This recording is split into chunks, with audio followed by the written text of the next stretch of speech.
Big class.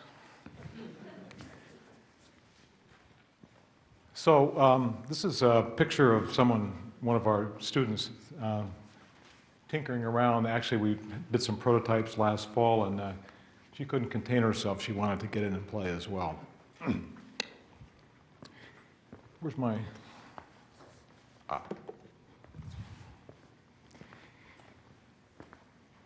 By the way, Jim Hackett, are you here in the audience? Jim made a claim this morning that he comes from a small town. I think probably need to have a small town bake-off on Jim. I probably bet him $5 that my town was smaller than his town. It was 425 people. I think his town was like 12,000. So I kind of have this history of kind of small town values and experience. The place I grew up was kind of what you call a fourth place, which is different than a third place. And the fourth, you know the difference, right? The fourth place is a place that's not planned by anyone. So my fourth place was hedgerows and cornfields and streams, piles of dirt on the empty lot on back. So I had the really important experience of growing up with a very kind of physical, visceral kind of world. See, it's pretty interesting to, actually, I've been an artful dodger and kind of dodging public appearances for many years. And Patrick Whitney convinced me that I should show up for this conference. I agreed to that simply for one reason, and that is that the work that MacArthur's doing is extraordinarily exciting and challenging, and it's a great opportunity to kind of apply the kind of tools and methods that you kind of aggregate over time, and also experiences with people like Bob, and put them to good work, good social work. And that gives me an incredible pleasure, actually. And working with the likes of Connie Yowell has been a marvelous experience. I will point out, however, there's some differences when we have meetings. There have not been many. All the grantees, they look around, almost everybody in the meeting comes out of the field of education, right? So coming out of the field of design, where we're interested in being tangible, it's clear, I think, where I think we can make some contributions and contribute some real value to the work that they're doing.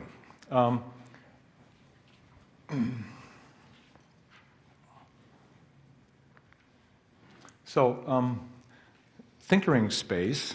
By the way, there are no thinkering spaces in captivity yet, as far as we know. No one really knows what a thinkering space is, I hope. If you do, tell me.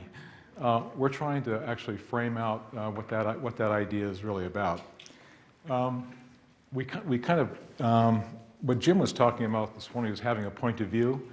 That's a really important idea, actually, and I'll pick that up and say that the idea of point of view, when you begin any kind of investigation like this, is really important because early on it begins to really seriously shape the ways in which you think about it, the kinds of people that you collect to work on the project and so forth. So what we think it is right now is a third place. It's not school, it's not home, it's not the cafe or the bus, it's a library. And it's one of those places that seems to have some interesting opportunity if it had some kind of set-aside spaces where kids could actually congregate there and do self-directed activities. I use the word self-directed because not everybody agrees with that idea. We generally think that there needs to be mentors and lots of leadership and teachers and so forth.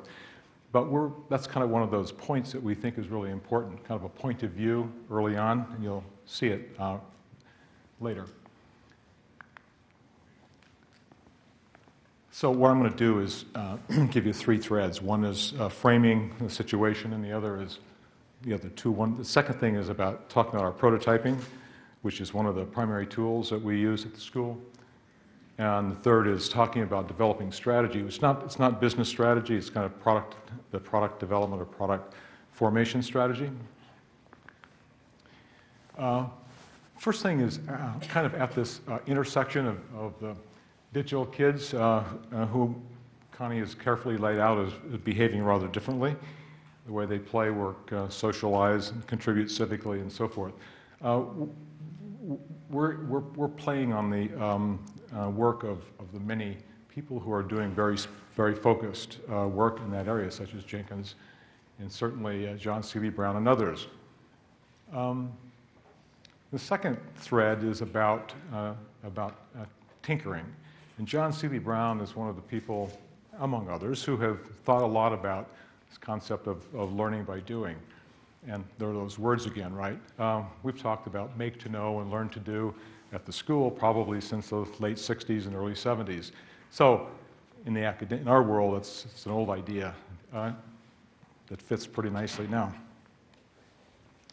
The third thing is really about libraries being challenged. You know, if people can get information anywhere, at home, any place, anytime, what is it that draws them to libraries? And so we think that libraries are an interesting venue.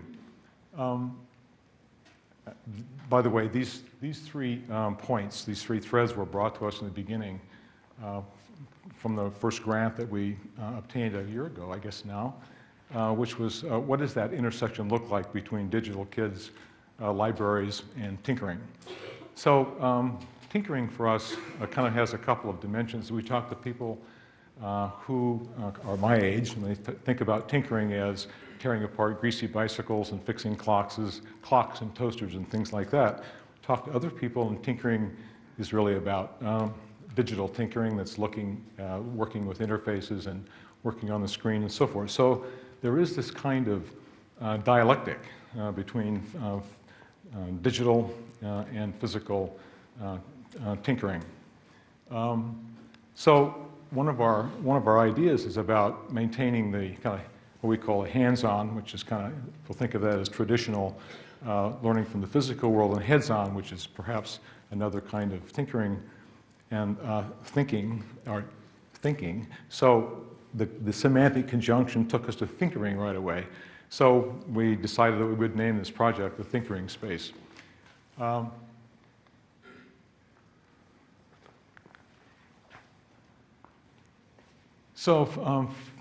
see, I jumped ahead, didn't I? Okay. So the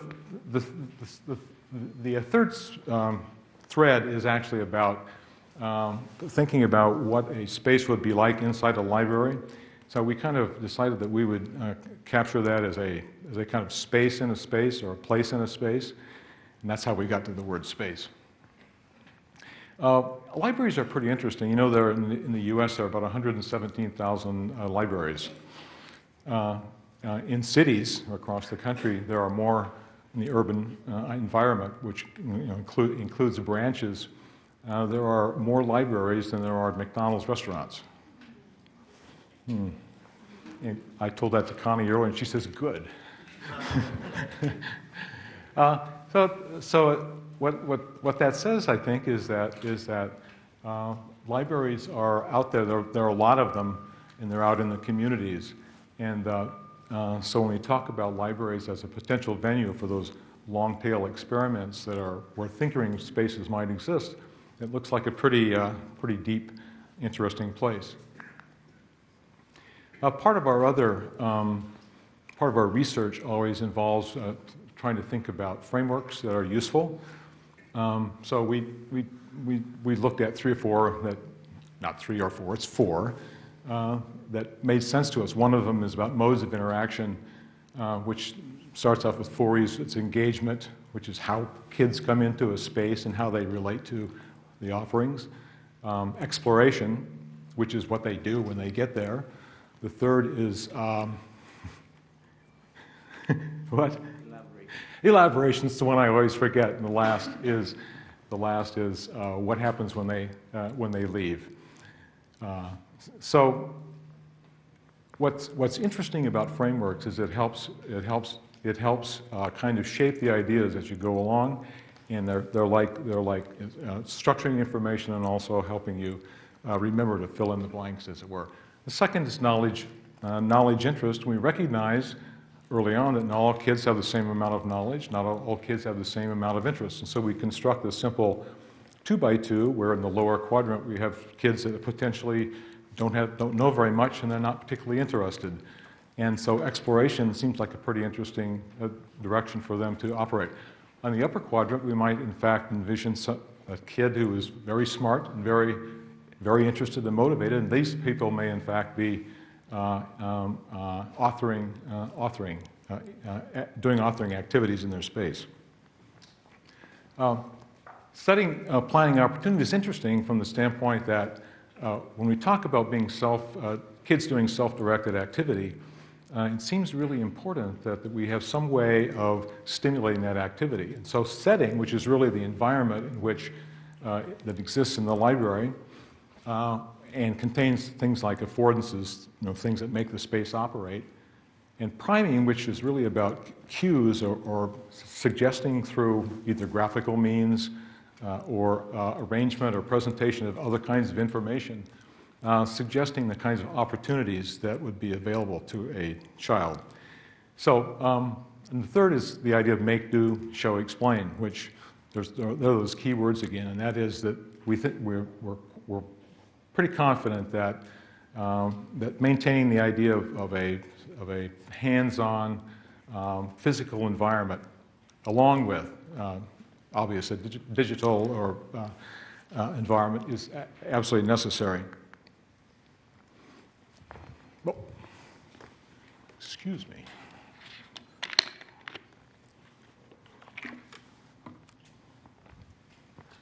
So among our methods are, in our toolbox, are prototypes.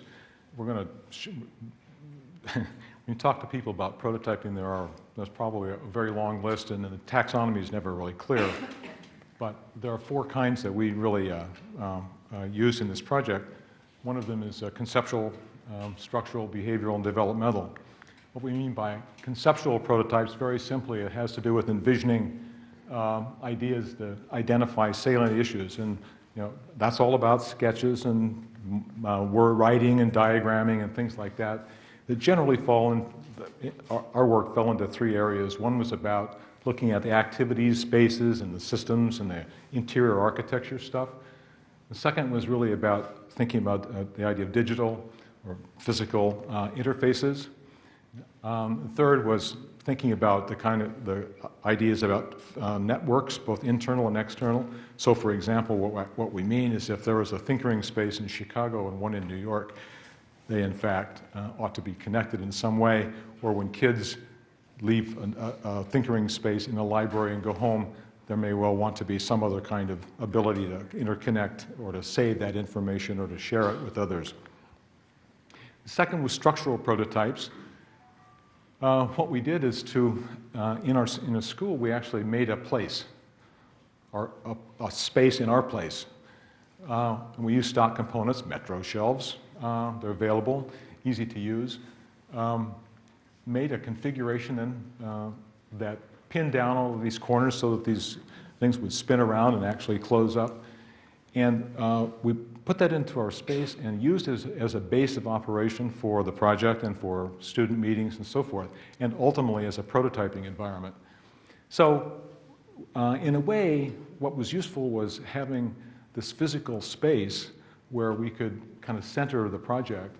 And it also told us something about the nature of the space. What's really interesting is that by putting this little soft fabric canopy on top of the structure, when you walked inside of it, it actually made a difference. And what this kind of did was characterize what actually a space could be like in a library, a special space, almost like pop-up retail, right? It's a whole thing unto itself, independent of the architecture with its own infrastructure and so on and so forth. And of course, the other benefit is that the construction is simple and adaptations are quick. You notice the high-quality 2x4s from Home Depot. Third is behavioral prototypes. We actually had a class of 6 students who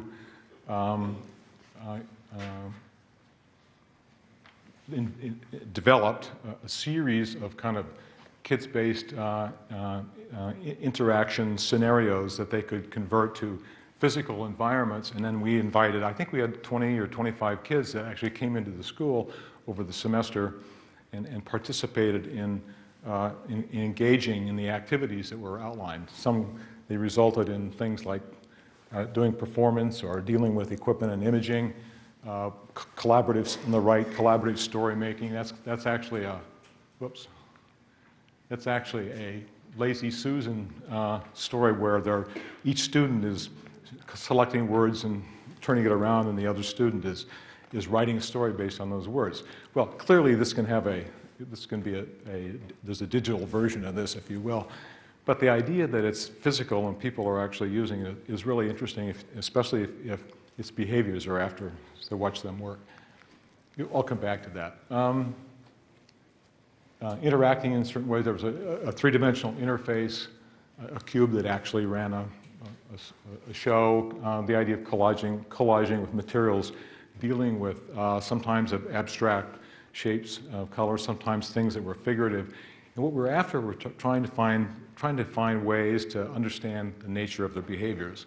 What was very interesting in this collaging version was we were watching some of the videotapes, and the student pick up a piece of paper and almost started feeling this texture, and it was a piece of foil, and all of a sudden it had sound. There's a really wonderful little instance where this kind of tactile quality was evident in the nature of the behavior, which, you know, if you're sitting there inputting keys, it really is not quite the same. This is actually a thing called creating creatures, which have to do with dividing animals into critical parts like back ends, middles, and front ends, and putting them together in interesting combinations, and then using those combinations to be introduced into biomes, which then allow them to get at information related to the success or failure of that new creature inside this new environment. The last are development prototypes, which is taking the observations that were learned and actually constructing little scenarios that allowed students to kind of get a whole look at what environments might be like. Now, these were just sketch studies and so on and so forth. These result in things like, in this case, it's the idea of stream of writing. It's a metaphor, stream of writing, and the idea of collecting content contributions from a range of people in an environment. Or this is back to the animals, the create a creature, which is where these are three-dimensional blocks that when three are dropped onto this surface, they actually will introduce that animal form onto the screen, which in turn then gets introduced into its respective biome. Or Spintail, the Lazy Susan. This is just one of the screens that would have been seen. This is taking the three-dimensional prototype and actually converting it to an interactive display. So we have a website that is called thinkingspace.org, if anybody wants to log on, which chronicles all of the work from the first grant, which goes from basically last summer. And there's a great deal more detail there. Last December, at a meeting, Connie asked the magic question, and she said, "What would you like to do next?" And so, being totally unprepared, I reached into my briefcase and pulled out a long list of things that we thought we ought to do next. Well, where'd that come from?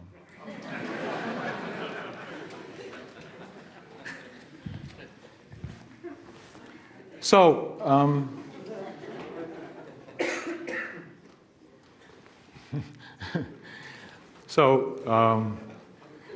the magic question produced a list of what we ought to do next, and so we were invited to submit a second proposal for a grant, which was subsequently approved. And we did the grant. Basically, the idea was that we need to know more, and we need to know more from real users, kids, and we need to have a real situation. We need to build a Thinkering Space in a library. And Connie said, "Oh, no, no, no, you need two." So it turns out what we're going to do is we're going to make a deal. They're going to help us make a deal with a library in Chicago and one in the suburbs, and by a year from now, we should have 2 spaces up and running in these 2 libraries, so that we can observe them over a period of maybe 6 to 9 months. It's the way that which we can actually get some really good feedback. And in the spirit of prototypes, the installations that we make will not be driven by trying to do a finished design solution, but rather it'll still be an adaptation, perhaps, of an existing system that we can in fact change easily and use it as a learning tool. It's all about learning. Okay? So the current situation for libraries is kind of interesting. I want to recap a little bit. There is this historic role about libraries, and what's really interesting is that they are deeply embedded in the communities, right? So when you think about the idea of wanting to be, the democratic idea of libraries is information for everyone. Our idea about Thinkering Space is to get out and into the community and reach those users out there. Libraries are a perfect way to do that. Most of them are rich in content, not all. I mean, there's lots and lots of variations, lots of variety in content, lots of variety in program offerings. But what's interesting is that they all have, there's an existing infrastructure, i.e. bricks and mortar, and there's staff, and they have people and librarians and all that sort of thing. So one of the things we try to do is, actually Alexis, who's sitting out here, took a really quick look. You can't read this, don't worry about it. What she did is took all the branches in Chicago and looked at the idea of collections, utilities, and services, which are kind of 3 big buckets that kind of cut across all libraries. And the idea was to make some observations. So in that center area, utilities, it's no mystery that 97 or 98% of the libraries are all web connected. Some of those columns are about right in the beginning of programs. That vertical blue column, you looked at that and you said, oh, there's a program that cuts across every division. I mean, every branch library. Wonderful. Except that we found out that that program was not affordable and was dead, right? So it was actually a nature program. So we learned something else that was interesting, and that was that on the left, over there, is that the main public library on Congress and State Street, and 750,000 square feet. And over here is the storefront library of 3,360 square feet, but it's a rental space, right, in a shopping mall. So all of a sudden you see these large networks and you realize that they're disparate in terms of scale, and they're different in terms of operations, and they're different in terms of the communities in which they're embedded. And so that's interesting. What that speaks to is that any kind of thoughts about a system where you want to build into a library needs to be adaptable and flexible. And if you want to build not a single center, but many of them, it has to be scalable. So that takes us into thinking about systems. Another little thing that we did was try to understand how we think about the differences in libraries. So this was just a kind of schematic that says, all right, if we could actually find some archetypes for types of spaces. This is kind of based on a city planning idea where we have hubs, avenues, forks, clearings, nooks, and carrels. Probably, I don't know, 80 or 90% of all the libraries that we'd ever possibly look at would have some combination of these kinds of spaces.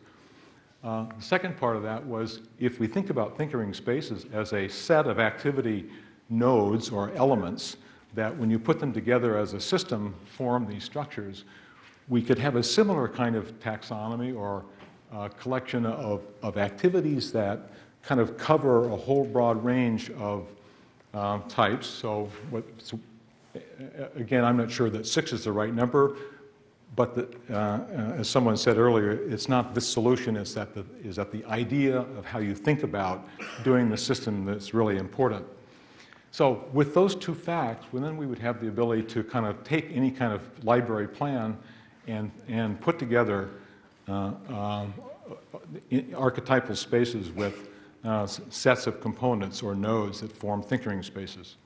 So this is just an approach to thinking about how we actually build a product and build an installation in a library space. I skipped that last slide because it's about implementation and we don't care about that. So the opportunities, right yet, we will ultimately. The opportunities for libraries is simply that they could in fact engage kids in new ways, we think, through Thinkering Space. Certainly it represents an expansion of their programs. We think there's an opportunity for them to create new content, and some of that content could come from the kids. Certainly it's going to increase awareness, enrich their social dimension, because in fact, Thinkering Spaces, there's a huge social dimension here that has to be considered. And the last thing is probably improving connecting to the community. And because they're kind of close into communities, it's not always clear we think that communities have a huge impact on the operation and collections and activities in libraries that are tucked in there. For kids, we've talked a lot about digital kids. Hey, it's a new third place setting. That's not home, it's not school, it's not, as I say, the bus. And we think that by preserving this physical-virtual interplay, kind of doing both things, it's probably a good thing, a good contribution. We think self-directed discovery is a very doable idea, although there are not everybody agrees on that. There's some issues about assessment. And one of the big questions from the education folks is, so how do you know kids are learning anything? So, well, we think there are some metrics that are about time on task and about, one of our models, right, was about building and sharing. So we think that's good. Multiple content domains, one of our early ideas was that any kind of system or structure must in fact accommodate multiple kinds of content in multiple domains. Thinkering Spaces are not about math, and they're not about biology, and they're not about physics or something else. They're about all those things, right? They could be. So with opportunities come challenges. Libraries, building networks, developing new content, affording programs, building awareness, and community support, building community support are not easy things to do. They take time and cost money. And for Thinkering Spaces, the challenge is to remain activity focused, to make sure that, in fact, that we accommodate variable content, that they're domain inclusive, linked to collections of the libraries, because that's the direct link to the community, and that they're both physical and virtual. Special places, smart devices, personal interactions, and this is the team that brought you can't see the names, they're too small, but this is the group that worked on Thinkering Space last summer in the fall and in the spring. Thank you.